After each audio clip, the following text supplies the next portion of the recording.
আলাইকুম প্রিয় দর্শক, আপনাদেরকে শুভেচ্ছা ও আমন্ত্রণ জানাচ্ছি চ্যানেল আই সংবাদে। আর এখনকার সংবাদ নিয়ে আপনাদের সাথে আছি আমি খায়রুল বাশার। বিস্তারিত সংবাদের শুরুতেই জানিয়ে দিচ্ছি ফ্রেশ আটা ময়দা সুজি সংবাদ শিরোনাম।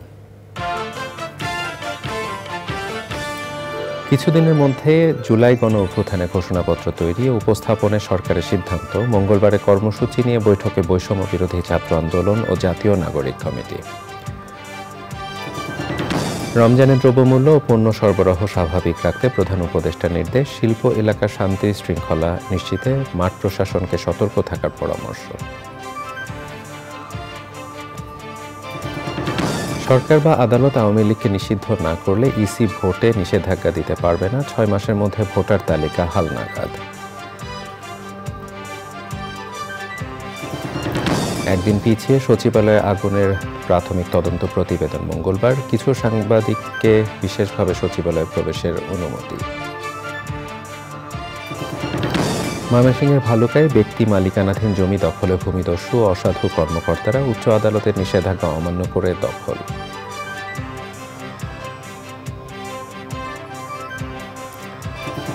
এবং বিপিএলের উদ্বোধনী ম্যাচে দুর্বার রাজশাহীর বিপক্ষে ফরচুন বরিশালের জয়। পরের ম্যাচে ঢাকা ক্যাপিটালসকে হারালো রংপুর রাইডার্স।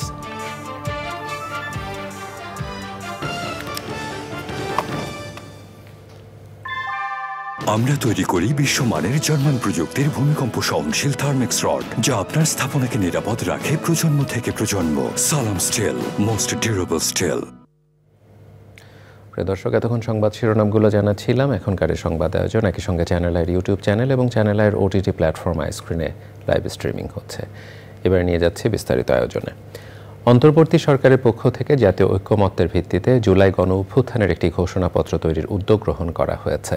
রাতে প্রধান উপদেষ্টা সরকারি বাসভবন যমুনায় জরুরি সংবাদ সম্মেলনে এই তথ্য জানিয়েছেন প্রধান উপদেষ্টার প্রেস সচিব শফিকুল আলম। তিনি বলেন, জুলাই গণ অভ্যুত্থানের মধ্য দিয়ে গড়ে ওঠা জনগণের ঐক্য, ফ্যাসিবাদ বিরোধী চেতনা ও রাষ্ট্র সংস্কারের আকাঙ্ক্ষাকে সুসংহত রাখার জন্য এই ঘোষণাপত্রটি গৃহীত হবে। গণ অভ্যুত্থানে নেতৃত্ব দেয়া বৈষম্য বিরোধী ছাত্র আন্দোলন সহ অংশগ্রহণকারী সব শিক্ষার্থী, রাজনৈতিক দল ও পক্ষের মতামতের ভিত্তিতে ঘোষণাপত্রটি প্রস্তুত করা হবে। এতে জুলাই গণ অভ্যুত্থানের পরিপ্রেক্ষিত, ঐক্যের ভিত্তি ও জনগণের অভিপ্রায় ব্যক্ত হবে। সবার অংশগ্রহণের মাধ্যমে কিছুদিনের মধ্যেই সর্বসম্মতিক্রমে এই ঘোষণাপত্র প্রস্তুত করে তা জাতির সামনে উপস্থাপন করার আশা করেন প্রেস সচিব। গণ অভ্যুত্থানে নেতৃত্ব দেওয়া বৈষম্য বিরোধী ছাত্র আন্দোলন সহ অংশগ্রহণকারী সকল শিক্ষার্থী, রাজনৈতিক দল ও পক্ষের মতামতের ভিত্তিতে ঘোষণাপত্রটি প্রস্তুত করা হবে। এতে জুলাই গণ অভ্যুত্থানের পরিপ্রেক্ষিত, ঐক্যের ভিত্তি ও জনগণের অভিপ্রায় ব্যক্ত হবে। আমরা আশা করছি সকলের অংশগ্রহণের মাধ্যমে কিছুদিনের মধ্যে সর্বসম্মতিক্রমে এই ঘোষণাপত্র প্রস্তুত করা হবে এবং জাতির সামনে উপস্থাপন করা হবে। মঙ্গলবার কেন্দ্রীয় শহীদ মিনারে জুলাই গণ অভ্যুত্থানের ঘোষণাপত্রের কর্মসূচি হবে কিনা তা নিয়ে রাজধানী বাংলা মোটরে রূপায়ণ সেন্টারে পৃথক বৈঠকে বসেছে বৈষম্য বিরোধী ছাত্র আন্দোলন ও জাতীয় নাগরিক কমিটি। বৈঠকের সবশেষ জানাতে সেখানে আছেন আক্তার হোসেন। সরাসরি যাচ্ছি তার কাছে। আক্তার, বৈঠকে মঙ্গলবারের কর্মসূচির বিষয়ে কোনো সিদ্ধান্ত নেওয়া হয়েছে কিনা, আর নেওয়া হয়ে থাকলে কি নেওয়া হয়েছে সেটি আমাদেরকে জানাবেন।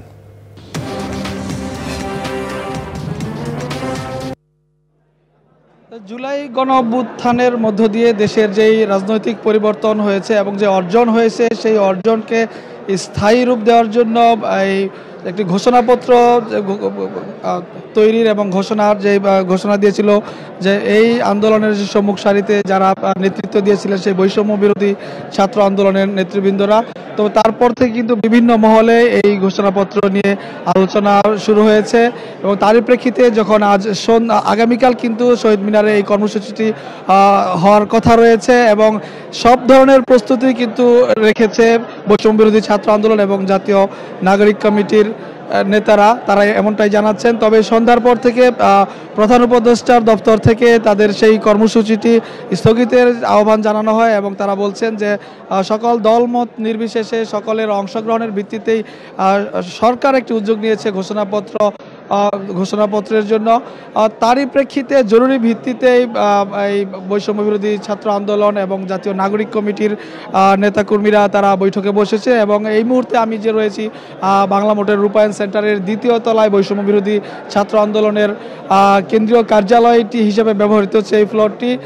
এখানে ভেতরে বৈঠকে এখন রয়েছে বৈষম্য বিরোধী ছাত্র আন্দোলনের যারা নেতৃবৃন্দ রয়েছেন, বিশেষ করে হাসনাত আবদুল্লাহ, আব্দুল কাদের এবং সার্জিস আলম এবং নাগরিক কমিটির সদস্য সচিব আখতার হোসেন সহ সবাই কিন্তু বৈঠকে রয়েছে। যেহেতু আপনি দেখতে পাচ্ছেন যে একদম ক্লোজ ডোর প্রোগ্রাম, তারা বা গণমাধ্যমকেও সেখানে প্রবেশাধিকার দেওয়া হয়নি। তারা আসলে খুব কঠোরতা এবং গোপনীয়তা অবলম্বন করছে এবং বাইরে যে বিষয়টি আমরা দেখতে পাচ্ছি যে এই কর্মসূচিকে ঘিরে বিশেষ করে আগামীকাল কর্মসূচি স্থগিত হবে কি থাকবে সেটি নিয়ে কিন্তু একাধিক অর্থাৎ মতবিরোধ রয়েছে এই বৈষম্য বিরোধী ছাত্র আন্দোলন এবং জাতীয় নাগরিক কমিটির অনেকের মধ্যে মিশ্র প্রতিক্রিয়া দেখা যাচ্ছে। বিশেষ করে আগামীকাল যখন কর্মসূচি তারা বলছেন যে সারা দেশ থেকে নেতাকর্মীরা এখানে আসার কথা রয়েছে এবং অনেকে প্রস্তুতিও নিয়েছে, অনেকে গাড়ি ভাড়া করে অলরেডি ঢাকার উদ্দেশ্যে রওনা করেছেন এবং অনেকে চলে এসেছেন। তারা বলছেন যে লক্ষাধিক লোকের সমাগম তারা আগামীকাল করবেন এবং আসলে যেমন যেই ধরনের ফেসবুকে স্ট্যাটাস তারা দিয়েছিলেন যে যদি এখন না হয় তাহলে কখনোই নয়, এই ধরনের একটি চরমপত্রের মতো তারা ঘোষণা দিয়েছেন যে যেই বৈষম্য বিরোধী ছাত্র আন্দোলনের মধ্য দিয়ে যে অর্জন হয়েছে সেই অর্জনের যে রাজনৈতিক ভিত্তি এবং স্থায়িত্ব যে স্বীকৃতি দেওয়ার জন্যই তারা একটি ঘোষণাপত্র তাদের আরও আগেই দেওয়ার কথা ছিল, তবে তাদের প্রস্তুতির কারণে সেটি দেরি করছে এবং তারা বলছে যে এখনই তারা সেই ঘোষণাপত্রটি দিতে চান। তবে সরকারের তরফে যেই বক্তব্যটি দেওয়া হয়েছে সেটি নিয়েই মিশ্র প্রতিক্রিয়া রয়েছে। অনেকেই বলছেন যে সেখান থেকে তাদের ফিরে আসার সুযোগ নেই, তবে তারই চুলচেরা বিশ্লেষণ হচ্ছে। ইতিমধ্যেই জাতীয় এই একই ভবনের যে 15 তলায় জাতীয় নাগরিক কমিটির নির্বাহী পরিষদের যে 157 জন নির্বাহী পরিষদের সদস্য রয়েছে তাদের নিয়ে বৈঠক করেছে। সেই বৈঠক পরে এখন কিন্তু এই বৈষম্য বিরোধী ছাত্র আন্দোলনের নেতাদের সঙ্গে বৈঠক করছে। এরপর সাংবাদিকদের সঙ্গে জানানো হবে এর বিস্তারিত, তারা কি সিদ্ধান্ত নিচ্ছেন, তারা কর্মসূচি পালন করবেন না স্থগিত করবেন সেই বিষয়টি কিছুক্ষণ পরে হয়তো আমরা জানতে পারবো। আসন্ন রমজানের দ্রব্যমূল্য ও পণ্য সরবরাহ স্বাভাবিক রাখতে মাঠ পর্যায়ে কর্মকর্তাদের কাজ করার নির্দেশ দিয়েছেন প্রধান উপদেষ্টা অধ্যাপক মোহাম্মদ ইউনূস। ভিডিও কনফারেন্সে মাঠ প্রশাসনের কর্মকর্তাদের নিজ নিজ এলাকার সার্বিক আইনশৃঙ্খলা স্বাভাবিক রেখে সাম্প্রদায়িক সম্প্রীতি বজায় রাখা সহ কৃষি পণ্য সংরক্ষণ, সার সরবরাহ এবং শিল্প এলাকায় শান্তি শৃঙ্খলা নিশ্চিত করতে নিবিড়ভাবে কাজ করার নির্দেশ দিয়েছেন প্রধান উপদেষ্টা। চকর মালিথার রিপোর্ট। ঢাকা, চট্টগ্রাম, ময়মনসিংহ এবং সিলেট বিভাগের কর্মকর্তাদের সঙ্গে ভিডিও কনফারেন্সে যোগ দেন প্রধান উপদেষ্টা অধ্যাপক মোহাম্মদ ইউনূস। কনফারেন্সে বিভাগীয় কমিশনার, রেঞ্জ পুলিশ প্রধান, জেলা প্রশাসক এবং পুলিশ সুপার পর্যায়ের 19 কর্মকর্তা বক্তব্য রাখেন। কনফারেন্সের সমাপনী বক্তব্যে কর্মকর্তাদের উদ্দেশ্যে প্রধান উপদেষ্টা বলেন, সরকারের কার্যক্রমে মানুষ যেন বুঝতে পারে দেশে পরিবর্তন এসেছে। দ্রব্যমূল্য একটা বড় ইস্যু, এখান থেকে চেষ্টা হচ্ছে কিভাবে এটাকে আয়ত্তে আনা যায়। কৃষকের অনেক জিনিস অভাব করে, বীজের অভাব হয় ইত্যাদি ইত্যাদি। বিশেষ করে সারের ব্যাপারে আমরা প্রায় শুনি অমুক জায়গায় সার ঠিক মতো যাচ্ছে না, সেটা নিশ্চিত করা। ছাত্র জনতার অভ্যুত্থানের চেতনা ধারণ করার আহ্বান জানান অধ্যাপক মোহাম্মদ ইউনূস। পুলিশের যারা দোষী তাদের অবশ্যই শাস্তি হবে। আমাদের শান্তি শৃঙ্খলা যেটা বিঘ্নিত হয়েছে সেটা এখন জোরদার করবো।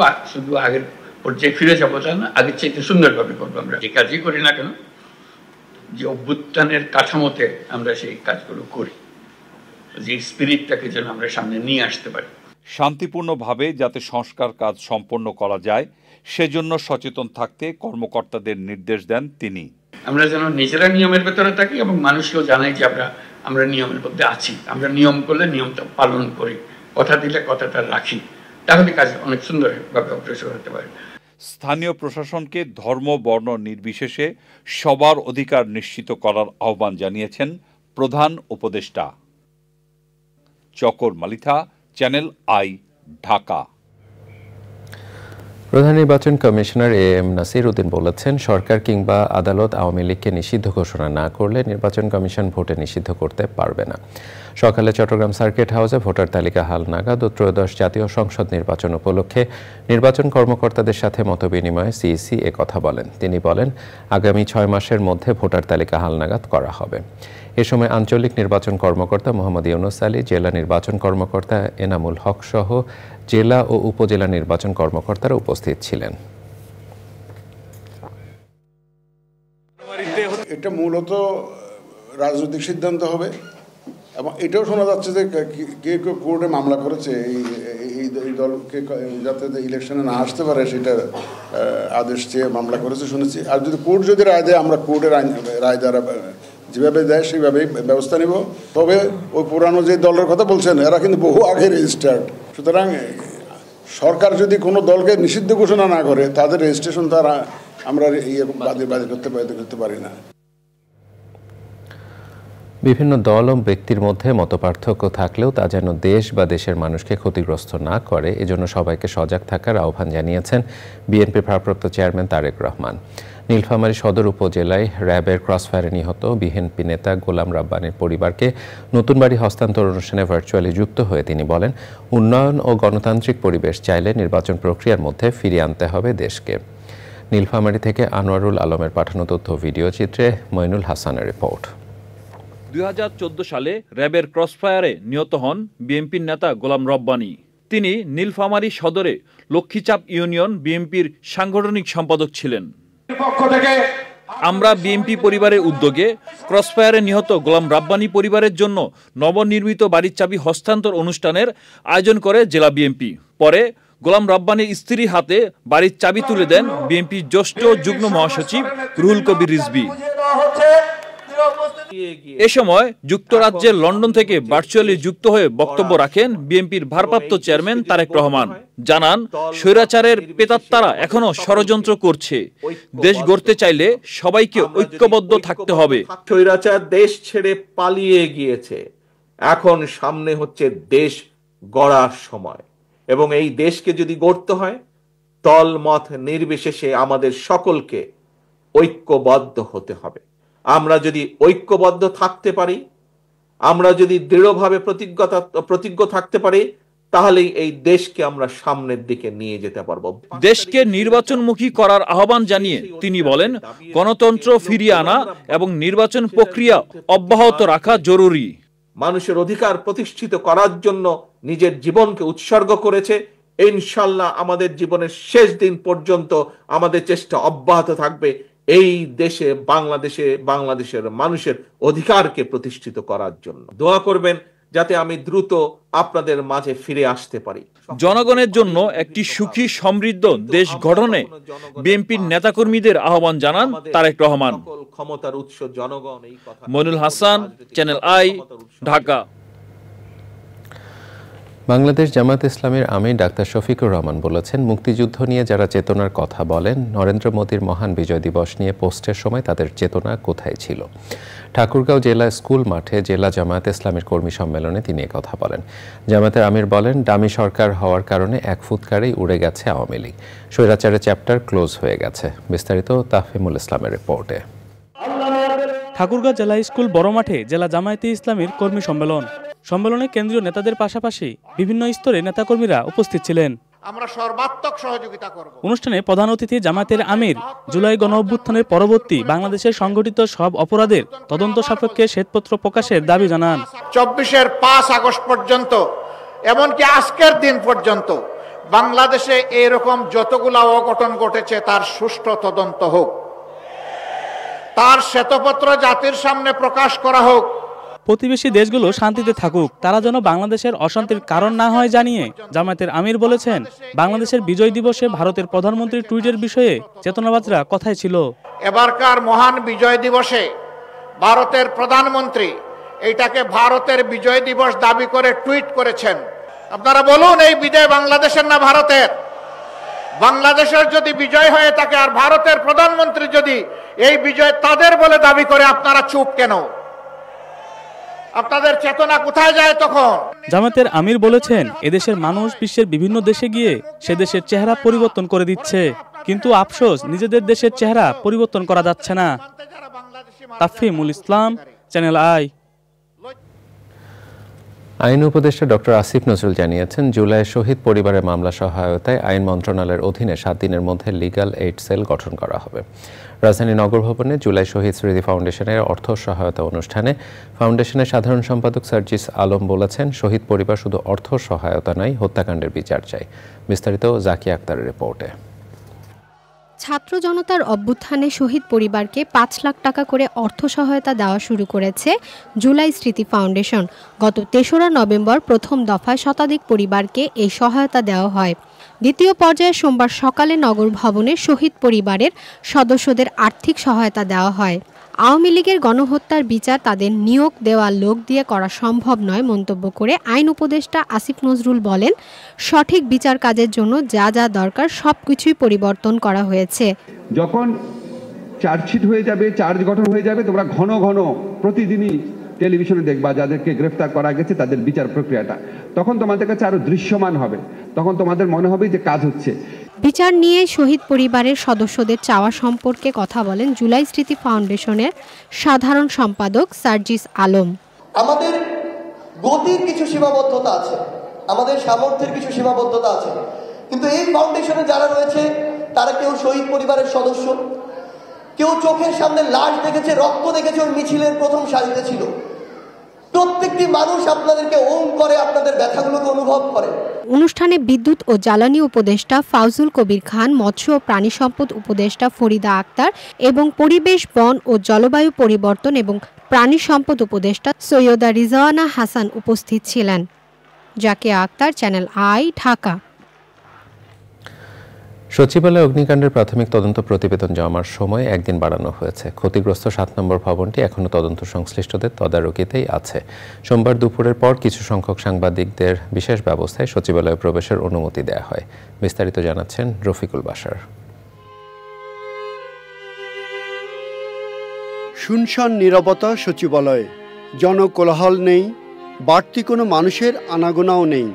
পুড়ে যাওয়া 7 নম্বর ভবনটি যেন আলাদাভাবে দাঁড়িয়ে আছে। ভবনের সব দরজা, ক্লপসিক্যাল গেট বন্ধ, আছে পুলিশের পাহারা। তদন্ত সংশ্লিষ্ট ছাড়া কাউকে যেতে দেওয়া হচ্ছে না সেখানে।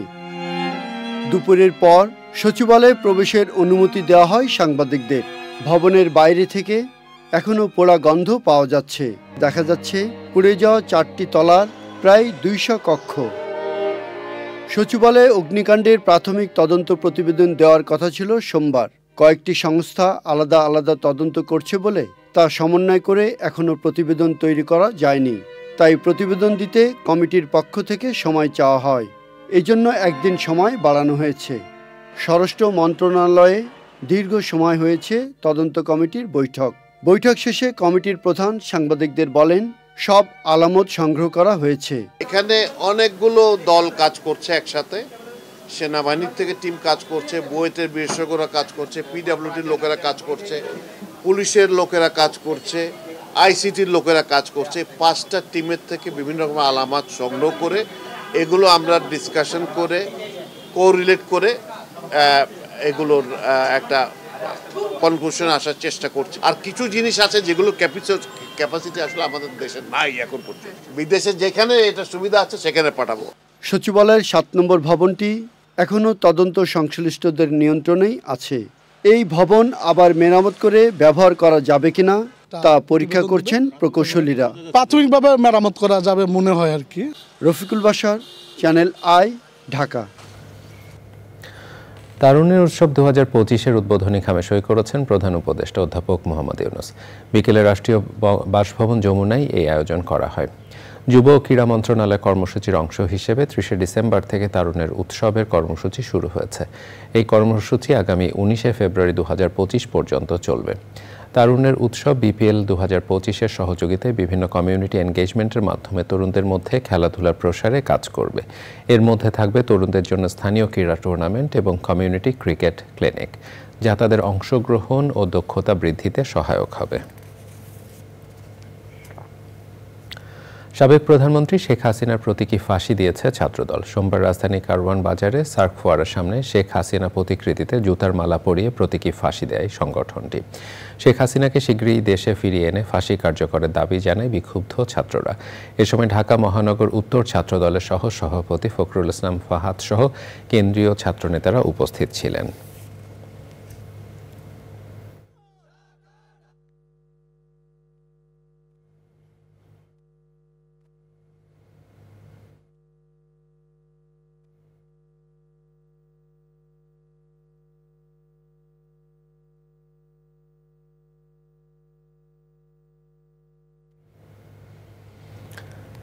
কোটি টাকা চুক্তিতে ভূমিদস্যু চক্র ও বন বিভাগের অসাধু কর্মকর্তার যোগসাজশে দখল করা হয়েছে ব্যক্তি মালিকানাধীন জমি। জমির মালিককে ভূমিদস্যু আখ্যা দিয়ে নামে বেনামে লিজ দেওয়া হয়েছে দখলকৃত জমি। উচ্চ আদালতের আদেশ এবং নিষেধাজ্ঞা অমান্য করে প্রকাশ্যে চলছে জবরদখলের পায়তারা। আব্দুল করিমের ভিডিও চিত্রে মোশাহিদ রনিকে সঙ্গে নিয়ে আলিম আল রাজি 2 পর্বের রিপোর্টের প্রথম পর্ব দেখুন আজ।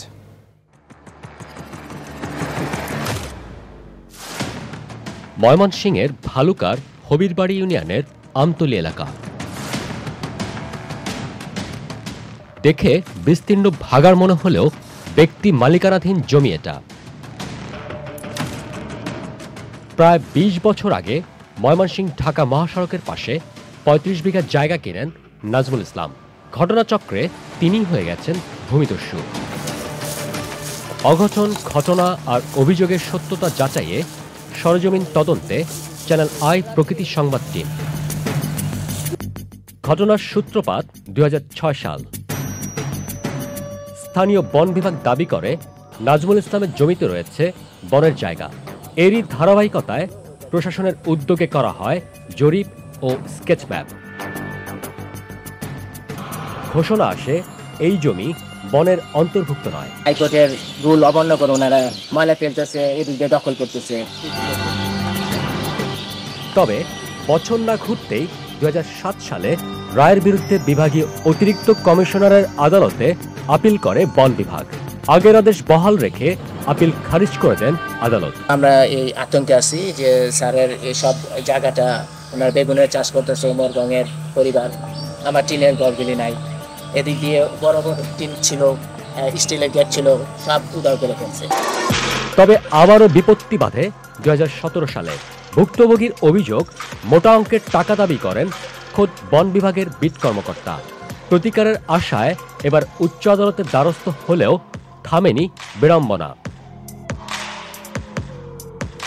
নাজমুল ইসলাম প্রবাসে থাকার সুযোগে ভূমিদস্যু চক্রের যোগসাজশে জমি দখলের পায়তারা করেন বিট কর্মকর্তা আশরাফুল আলম। সাল 2022 আদালতের আদেশের তোয়াক্কা না করে বনের জমি উদ্ধারের নামে নাজমুলের জমিতে অভিযান। মালিককে আখ্যা দেওয়া হয় ভূমিদস্যু হিসেবে। বিট কর্মকর্তার এখতিয়ার বহির্ভূত অভিযানে সেই উদ্ধার করা জমিতে রোপণ করা হয়েছে আকাশমণি সহ পরিবেশের জন্য ক্ষতিকর বিভিন্ন গাছ। সরেজমিন চিত্র বলছে প্রায় 6.5 একর জমি ঘেরাও করে তৈরি করা হয়েছে আলাদা বাগান। নিয়ম না থাকলেও নামে বেনামে দেওয়া হয়েছে লিজ। বনের জমি তো আর সরকার তো আর ধরেন আরেকজনের জমি দখল করার কোনো প্রশ্নই ওঠে না। এই মৌজা এবং দাগ নাম্বার ধরে যদি আমরা এই ইয়েটি যদি পেয়ে থাকি তাহলে অবশ্যই এটা তদন্ত করে সে বিট অফিসার, রেঞ্জ অফিসার যে হোক না কেন, বন বিভাগ অবশ্যই সর্বোচ্চ অ্যাকশনটি তার বিরুদ্ধে নেবে। অভিযুক্ত কর্মকর্তার বক্তব্য জানতে ফোন কিংবা কার্যালয় কোথাও পাওয়া যায়নি তার উপস্থিতি। এদিকে বারবার হাইকোর্টের নির্দেশনা সম্বলিত সাইনবোর্ড খুলে নিয়ে যাওয়া, কেয়ারটেকারদের মারধর কিংবা নিরাপত্তা গেট ভেঙে প্রতিনিয়ত বর্জ্য ফেলার মতো কর্মকাণ্ডে দিশেহারা নাজমুল। নাইলে এত ময়লা কোথায় নিব, আরেকজনের জায়গায় তো আমার ফেলতে দিবে না। তো এইটা যখন করতেছে তখন আশ্বাস করছে কি আপনার একটা বড় মাইক্রোর ভিতরে ওর 2টা না 3টা বন্দুক সহ ওই যে ওদের যে সিপাই থাকে ওইটা সহ 4-5টা লোক সহ আইয়া আমার লোকেকে ধইরা হ্যান্ডকাপ পরে গাড়ি তুলে নিয়ে জায়গা। পরের পর্বে আমরা তুলে ধরব বিট কর্মকর্তা ও ভূমিদস্যু চক্রের আদ্যপান্ত। ময়মনসিংহের ভালুকা থেকে আলিম আল রাজি, চ্যানেল আই। এবারে আই স্পোর্টস।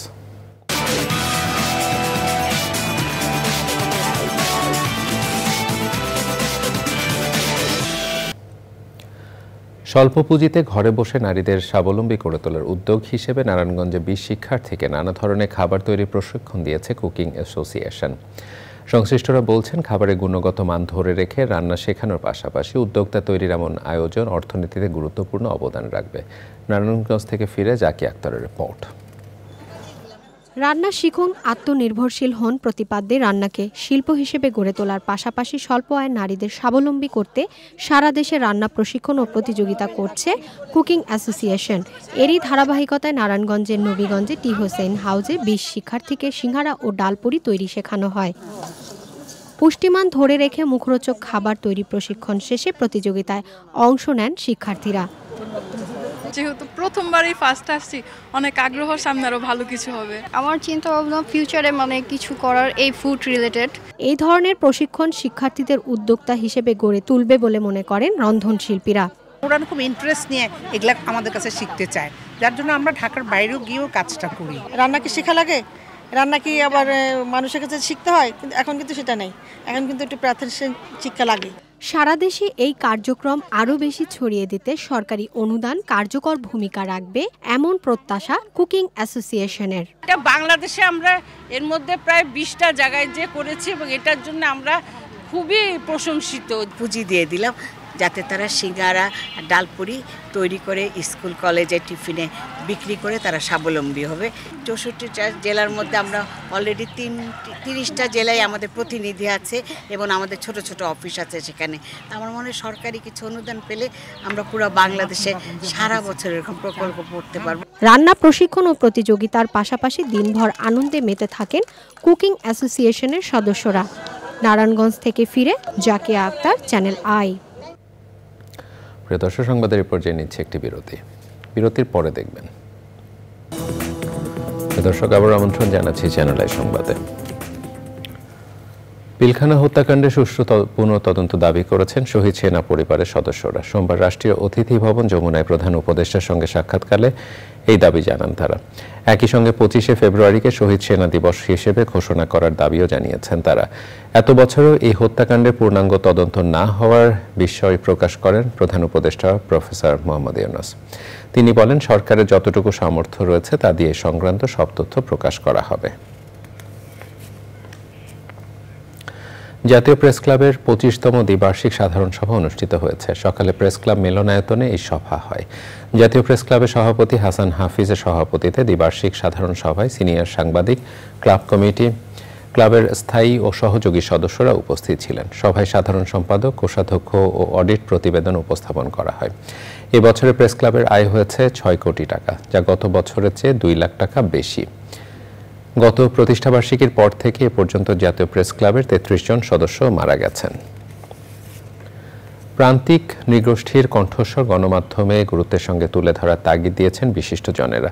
রাজধানীতে গণমাধ্যম যোগাযোগ ও উন্নয়ন সংগঠন সমষ্টির আয়োজনে মতবিনিময় গণমাধ্যম ও উন্নয়ন বিশেষজ্ঞ, সরকারি বেসরকারি কর্মকর্তা এবং প্রান্তিক নৃগোষ্ঠীর প্রতিনিধিরা বলেন, সমাজের বঞ্চিত মানুষের কথা গণমাধ্যমে অগ্রাধিকারের সঙ্গে তুলে ধরা হলে নীতি নির্ধারণী পর্যায়ে তাদের অন্তর্ভুক্তি ও তাদের প্রতি কর্তৃপক্ষের জবাবদিহিতা নিশ্চিত করা সম্ভব।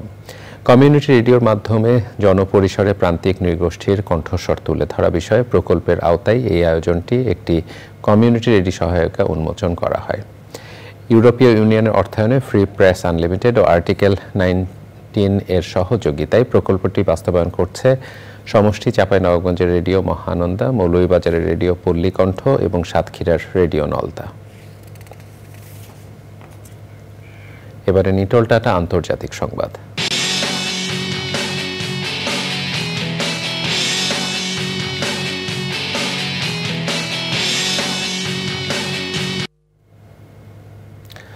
শান্তিতে নোবেলজয়ী সাবেক মার্কিন প্রেসিডেন্ট জিমি কার্টার মারা গেছেন। স্থানীয় সময় রোববার জর্জিয়ার প্লেইন্সের নিজ বাড়িতে তিনি শেষ নিঃশ্বাস ত্যাগ করেন।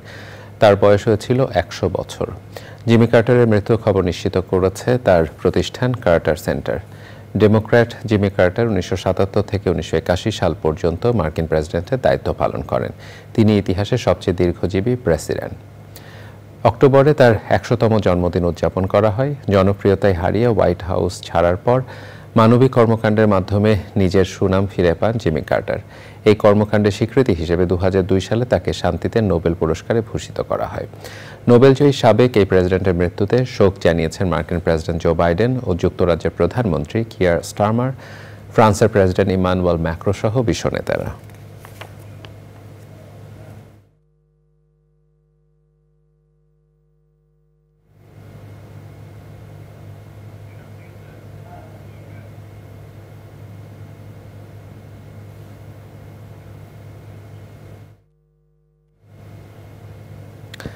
এবারে আইস্ক্রিন সাংস্কৃতিক সংবাদ।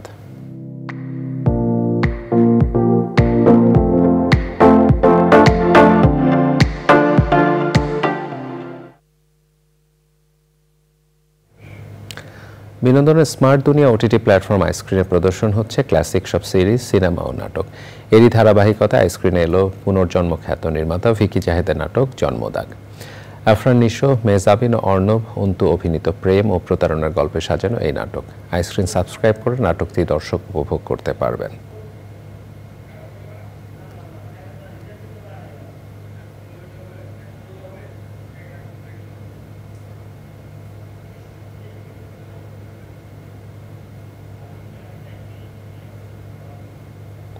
এবারে কৃষি সংবাদ।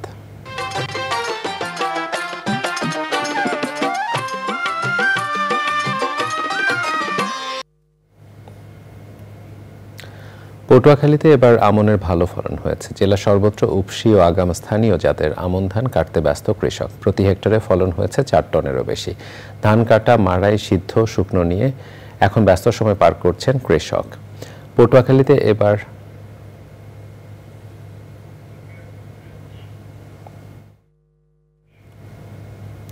এবারে প্রকৃতি সংবাদ।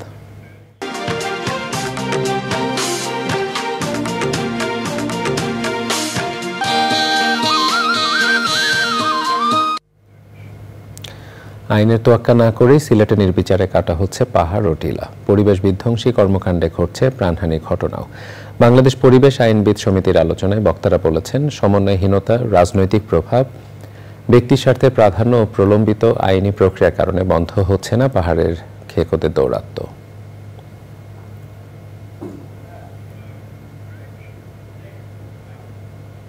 প্রিয় দর্শক, সংবাদের এই পর্যায়ে নিচ্ছে একটি বিরতি। বিরতির পরে দেখবেন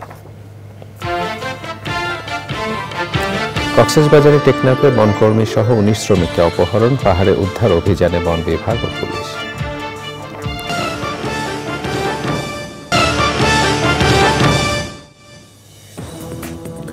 প্রিয় দর্শক, আবার আমন্ত্রণ জানাচ্ছি চ্যানেলের সংবাদে।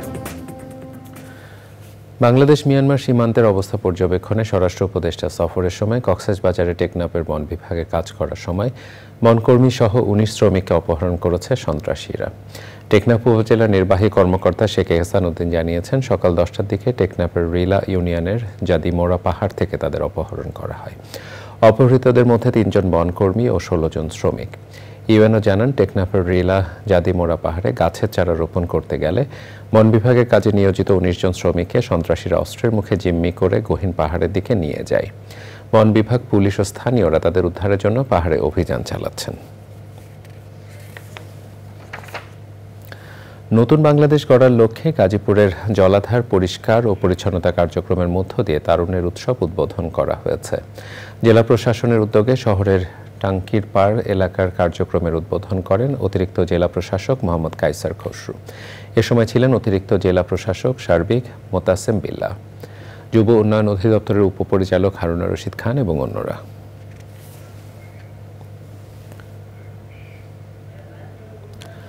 নরসিংদীর মেঘনা নদী থেকে অবৈধ বালু উত্তোলনের দায়ে ইউসুফ মিয়া নামে একজনকে নগদ 10 লাখ টাকা জরিমানা করেছে জেলা প্রশাসনের ভ্রাম্যমাণ আদালত। জেলা সদর উপজেলার আলোকবালি ইউনিয়নের মেঘনা নদী ও নজরপুর ইউনিয়নের দিলারপুরে এই অভিযান পরিচালনা করা হয়। ভ্রাম্যমাণ আদালত পরিচালনা করেন নরসিংদী জেলা প্রশাসনের নির্বাহী ম্যাজিস্ট্রেট আমিনুল ইসলাম ও বুলবুল। উপজেলা দিলারপুর এলাকার বালু মহালের ইজারা থাকলেও আলোকবালি এলাকার অংশে কোনো বালু মহাল ইজারা দেওয়া হয়নি বলে জানিয়েছেন জেলা প্রশাসন। প্রিয় দর্শক, সংবাদের এই পর্যায়ে আবারও নিচ্ছে একটি বিরতি, আর বিরতির পরে দেখবেন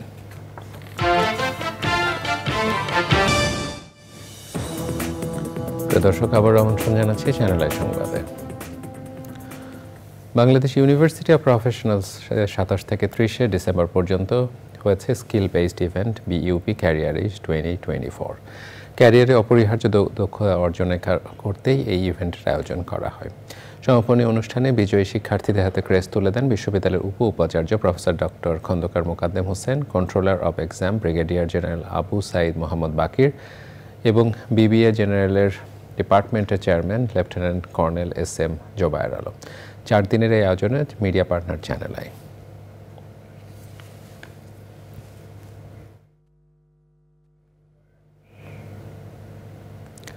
বিএনপি স্থায়ী কমিটির সদস্য মির্জা আব্বাসের পক্ষ থেকে রাজধানীতে শীতবস্ত্র বিতরণ করা হয়েছে। সিদ্ধেশ্বরী এলাকায় রমনা থানা বিএনপি নেতাকর্মীরা শীতার্তদের মাঝে এই শীতবস্ত্র বিতরণ করেন। এ সময় ছিলেন রমনা থানা বিএনপি সাবেক সভাপতি তোফাজ্জল হোসেন, বিএনপি নেতা সোহরাব আলী এবং অন্যরা।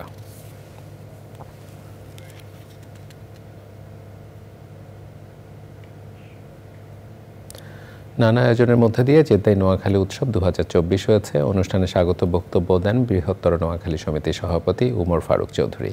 এ সময় আরও ছিলেন ইউসুফ খান, শেখ জাকির হোসেন ও অন্যরা। সাংস্কৃতিক অনুষ্ঠানের মধ্য দিয়ে উৎসব শেষ হয়।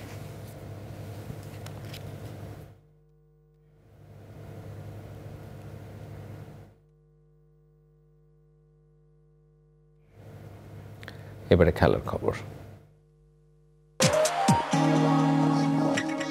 এর মধ্যে জুলাই গণ অভ্যুত্থানের ঘোষণাপত্র তৈরি, উপস্থাপনে সরকারের সিদ্ধান্ত।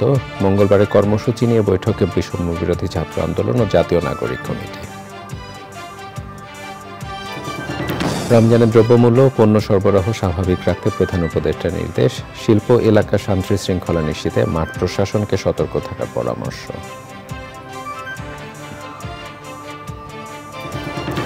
সরকার বা আদালত আওয়ামী লীগকে নিষিদ্ধ না করলে ইসি ভোটে নিষেধাজ্ঞা দিতে পারবে না। 6 মাসের মধ্যে ভোটার তালিকা হালনাগাদ।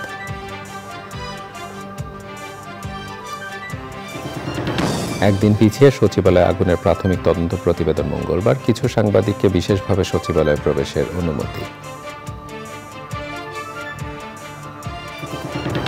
ময়মনসিংহের ভালুকায় ব্যক্তি মালিকানাধীন জমি দখলে ভূমিদস্যু ও অসাধু কর্মকর্তারা, উচ্চ আদালতের নিষেধাজ্ঞা অমান্য করে আদালত।